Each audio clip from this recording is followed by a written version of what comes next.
mati hidup saya tetap mempertahankan hak saya. Saya hanya ingin mengungkapkan beberapa kata saja.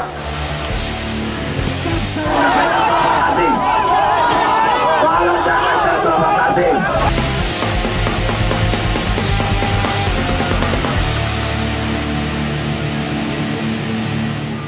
Aries, Iya. mau nanya, Iya, gimana? itu apa sih perbedaan antara beragama, berkeyakinan, beribadah? Itu beda atau sebenarnya satuan sih sebenarnya, Aries? Kalau di rumpun hak asasi manusia itu penyebutannya satu frasa gitu.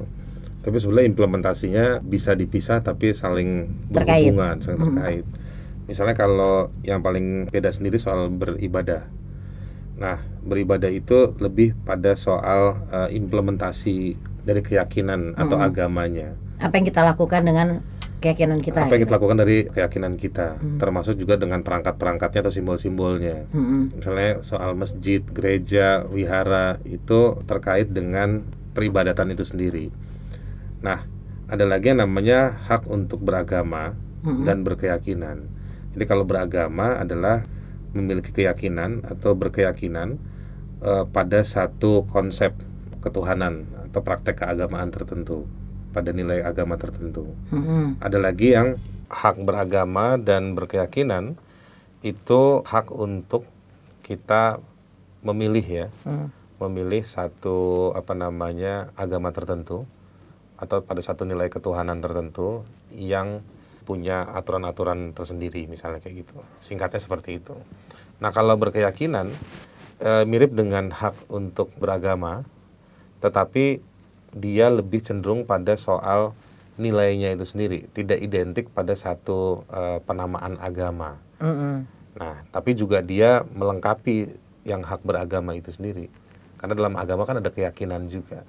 Tetapi kalau ada orang yang berkeyakinan untuk tidak memilih satu agama, tapi dia punya satu struktur nilai tersendiri. Punya keyakinan. Punya keyakinan, itu bisa dianggap sebagai punya keyakinan. Misalnya begini, ada perdebatan, apakah kalau orang percaya bahwa Tuhan itu tidak ada, itu kan bisa disebutnya sebagai agnostik kan, orang Yes. yang tidak beragama.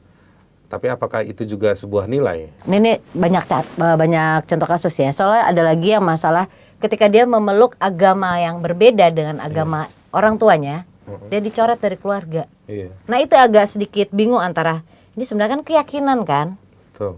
tapi kalau kata orang-orang yang lain dia nggak punya ibadahnya, dia nggak cukup. Jadi menyangkut pautkan dengan itu karena dia beda agama, dia nggak punya keimanan yang cukup. Padahal dia yakin dengan agamanya, karena ibadahnya dia kurang cukup.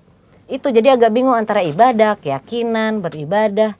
Itu kan cukup dia yang menjalani secara personal kan. Sama harus dilihat dulu bahwa si orang yang dituduh tadi dia punya agama tapi dia tidak beribadah.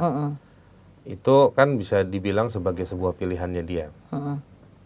Sebagai pilihannya, dia beragama tapi dia tidak beribadah gitu. Nah, orang lain yang ingin membangun relasi dengan orang tersebut, dengan orang yang tidak beribadah itu juga punya kebebasan untuk melihat itu, menerapkan itu. Tinggal sekarang kecocokan di antara mereka. Atau misalnya kalau kasusnya biasanya kasus di pernikahan, menjelang pernikahan atau perkawinan, si orang tuanya nggak setuju sama anaknya yang memilih pasangan yang Beda agama. tidak punya kualitas beribadah Beribadahnya, iya. yang berbeda. Itu soal pilihan masing-masing.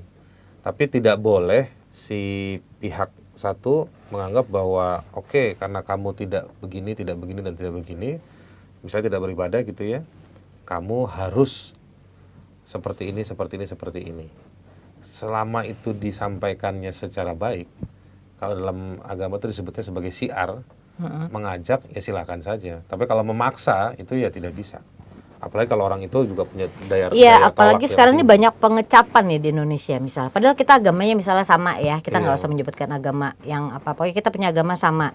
Tapi ajaran atau aliran yang berbeda dicap kafir, Betul. dicap yang enggak, bahkan diusir dari tempatnya atau bagaimana.